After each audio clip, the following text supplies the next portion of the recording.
Hello everyone, welcome back to the channel. In this video I'm going to walk you through an easy step-by-step guide on how to create PDF properties report in PropStream. So to get started with a quick guide on how to do that, first thing to do is to log into your account. So go to propstream.com using your account to log into your from the main website. Then from there, search a property by entering the address, which is the city, or probably use the zip code in the search bar.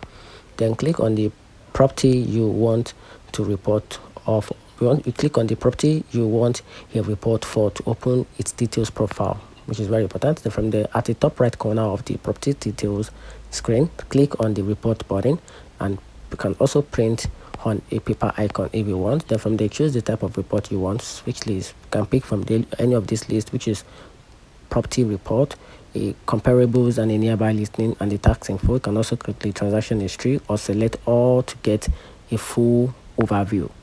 Then after that, click generate report and wait for a few seconds or more. Then once generated, click download as PDF to save the file on your device, and that's it.